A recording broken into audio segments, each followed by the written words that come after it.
Namigay po ng bahay sa mga biktima si PRRD. Buti pa ito si PRRD, hindi lang puro propaganda, no? Itong kaibahan ni PRRD, nasa gawa.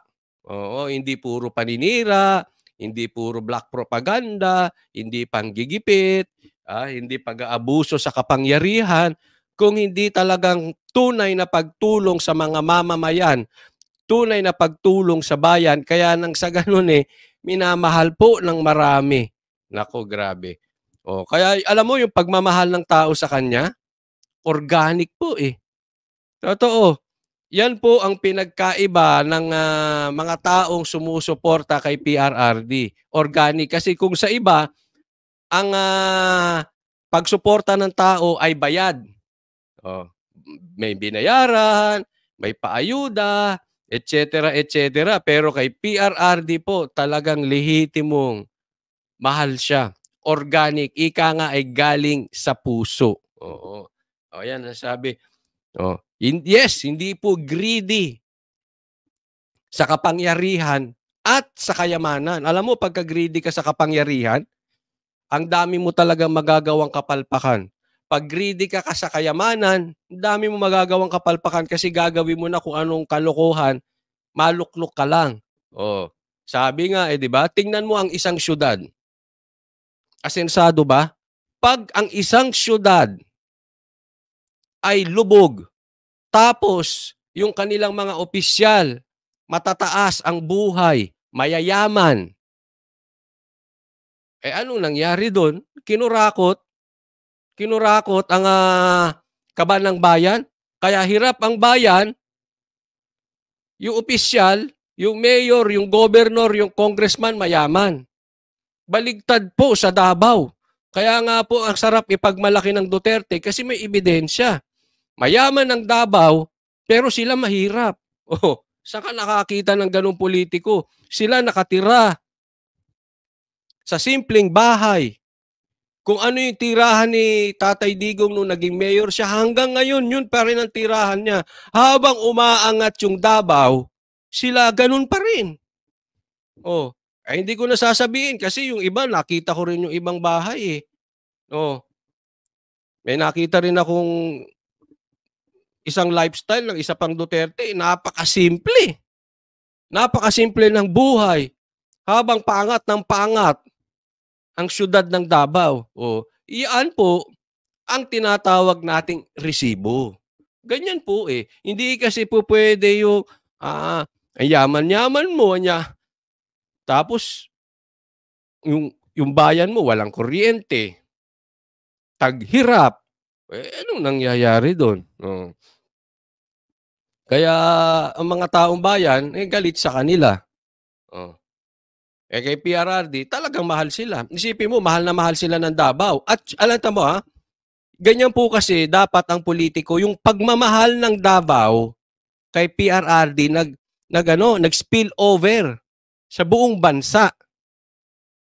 Kaya kasi may ebidensya Kaya kumalat yung pagmamahal.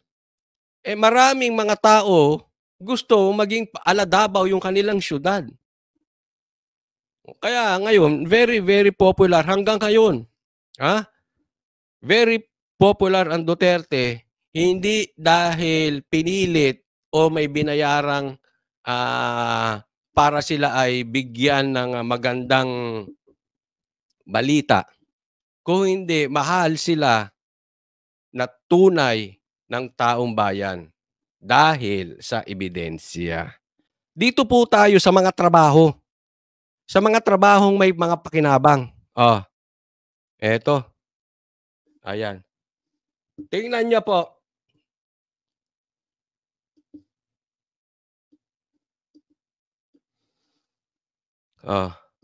Former NHA official, Duterte admin built 160,000 houses for Yolanda victims. Ito ba yung sinasabi nyo walang ginawa? Isipin mo, dyan pa sa lugar ninyo, kung saan hindi popular ang Duterte, and yet nagbigay ng 160,000 houses. Kailangan nyo pa ba ng ebidensya? Matindi yan. Hindi mo maitatago yung ebidensyang yan. 160,000. Gaano kadami yun? Ilan ang bahay sa subdivision? Gaano kalaki yan? Gaano karaming pamilya na tulungan ng Duterte? Tapos, ipi-fake news nyo lang. Anong sabi? It will be misinformation to say that the Duterte admin and Pinoy admin did not do anything about Yolanda. Fake news ang ibig niyang sabihin. Under the leadership of former President Rody Duterte, we built more or less 160,000 houses. Noong panahon, noong sa pangunguna, noong sa leadership ni PRRD, 160,000. Hindi po sa Davao yan. Hindi kung saan siya popular. Doon mismo, doon sa hindi siya ganong kapopular. Pagtulong, tulong. Yan po ang Duterte. Diba? Oh. Sige nga, sa mga bashers, tingnan nyo nga ito. Paano nyo masasabing walang ginawa? The awardees in the Yolanda Housing Project didn't have to pay. Naku, sarap naman nun. Oh, hindi po ha. Hindi, kawawa din naman kasi sila. Pero isipin mo, kung titingnan mo ito sa positive angle, ang sarap pa din nun. Bakit? Wala silang binayaran. Eh paano kung hindi si PRRD nakaupo dyan? Imagine, bigyan ko lang kayo ng imagination. Imagine niyo si Marcos nakaupo. Binanatan tayo ng Yolanda. Imagine niyo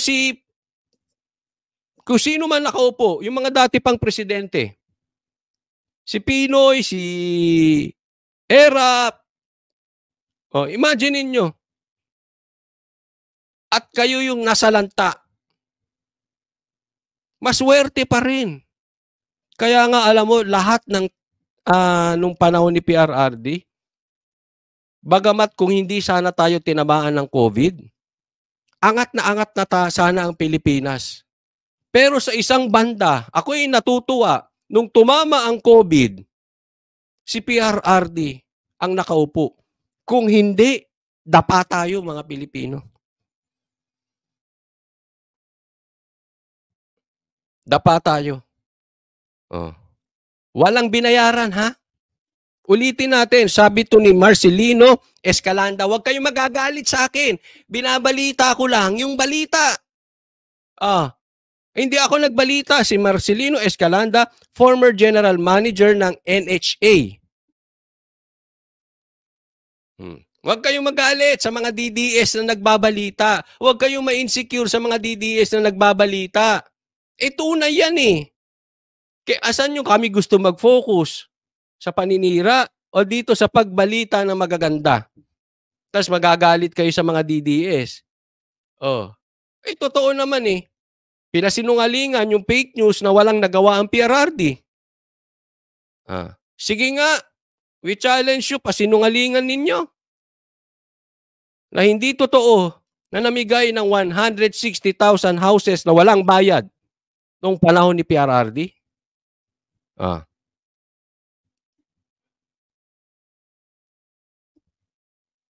Diba? Saan pa kayo? So, alam mo, hindi magandang masalanta ng bagyo. Yes, naunawaan natin, pero nakatulong. Nakatulong ng malaki si Tatay Digong.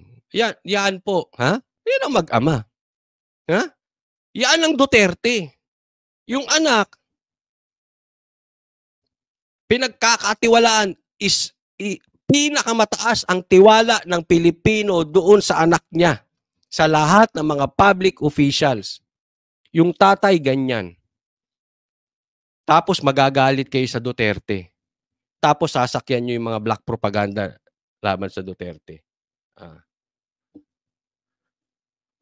Wag na nating wag na nating kontrahin dahil alam mo, ang mga Duterte malaki talaga ang matutulong sa Pilipinas.